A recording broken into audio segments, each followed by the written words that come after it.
بسم اللہ الرحمن الرحیم۔ السلام علیکم۔ آج تاریخ 5 نومبر سن 2021 بروز جمعۃ المبارک۔ کویت اردو نیوز کے ساتھ میں ہوں محمد عمر۔ کویت کے حوالے سے آج کی اس ویڈیو میں کچھ تازہ ترین نیوز اپڈیٹ شامل کرتے ہیں۔ سب سے پہلے کویت کے ہوائی اڈے اور ٹکٹوں کے متعلق بات کرتے ہیں کہ directorate general of civil aviation DGCA کے ڈائریکٹر جنرل یوسف الفوزان نے کہا کہ کونسل آف منسٹر کے فیصلوں کے نتیجے میں رواں ماہ کے آغاز سے ایئر لائن ٹکٹوں کی قیمتوں میں 30 سے 40% تک کمی واقع ہوئی ہے۔ روزنامہ الجریدہ کی رپورٹ کے مطابق ہوائی اڈے کو بتدریج اس کی پوری صلاحیت کے ساتھ دوبارہ کھولا گیا ہے۔ الفوزان نے مزید کہا ہے کہ ہوائی اڈے آنے والے عرصے کے دوران مسافروں کی ضروریات کے مطابق تمام ایئر لائنز کمپنیوں کے لیے بتدریج باقاعدہ تجارتی پروازوں کے آپریشن کا مشاہدہ کرے گا اور اسے سب سے بڑے عالمی ہوائی اڈے کے نیٹ ورک سے منسلک کرے گا، اور اس بات کی نشاندہی کی گئی ہے کہ DGCA نے اس سلسلے میں ممالک کے ساتھ ہم آہنگی کر رہا ہے۔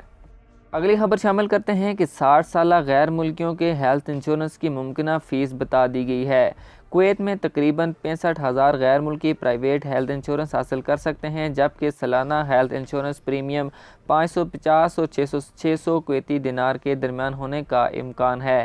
تفصیلات کے مطابق پبلک اتھارٹی افرادی قوت کے بورڈ آف ڈائریکٹر نے گزشتہ روز ایک اجلاس میں فیصلہ کیا ہے کہ 60 سال اور اس سے زائد عمر کے تارکین وطن کے فعلی ثانوی سرٹیفکیٹ اور اس سے کم تعلیمی یافتہ افراد کے ورک پرمٹ کی تجدید پر پابندی کے فیصلے کو منسوخ کرتے ہوئے مکمل پرائیویٹ ہیلتھ انشورنس کے علاوہ 500 دینار کی سالانہ تجدید فیس عائد کرنے کا نیا فیصلہ کیا گیا ہے۔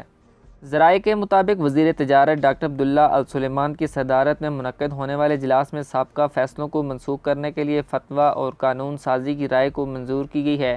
تاہم اس طبقے کے لیے کام کے اجازت نامے کی تجدید کی اجازت دینے کے لیے ایک نیا فیصلہ جاری کرنے کی آل سلیمان کی تجویز کی روایتی فیس کے بدلے، جو کہ پہلے لاگو کی گئی تھی، اور پرائیویٹ ہیلتھ انشورنس متعارف کرائے جانے پر اجلاس میں زبردست مخالفت دیکھنے میں آئی، جو تقریباً مسلسل 5 گھنٹے تک جاری رہی ہے۔ باخبر ذرائع نے بتایا ہے کہ وزیر کی تجویز کو صرف تجارت کے قائم مقام انڈر سیکرٹری محمد الغنزی اور مین پاور کے ڈائریکٹر ایمان الانصاری کی حمایت حاصل تھی، جبکہ 5 اراکین جن میں 3 نجی شعبے کی نمائندگی کرتے تھے، جبکہ ایک سول سروس کمیشن کے انڈر سیکرٹری اور ایک تیل کی وزارت کے نمائندے نے فیس عائد کرنے کی تجویز کے حق میں ووٹ دیا، جو کہ 500 دینار ہیلتھ انشورنس کے علاوہ ہے۔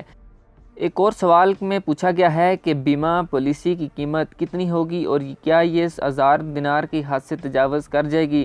ذرائع نے اشارہ کیا ہے کہ وزیر سلیمان نے حال ہی میں فیڈریشن آف انشورنس کمپنیوں کے ساتھ کئی ملاقاتیں کی ہیں تاکہ انشورنس کے اجراء پر تبادلہ خیال کیا جا سکے اور انشورنس پالیسی جو کہ اس طبقے کی کم اور درمیانی آمدن والے مالکان کی صلاحیتوں کے مطابق ہے، جہاں انہوں نے کہا ہے کہ کمپنیوں کو اس کے فیصلے کی حمایت میں ایک انشورنس فارم فراہم کر کے تعاون کرنا ہوگا، جو اس بات کی ضمانت دیتا ہے کہ تقریباً 65,000 رہائشی جو 60 سال کی عمر کو پہنچ چکے ہیں نجی انشورنس حاصل کر سکتے ہیں۔ تاہم آپ کو یہ بھی بتاتے چلیں کہ 3 زمروں میں شامل 60 سالہ غیر ملکیوں کو استثناء قرار دیا گیا ہے۔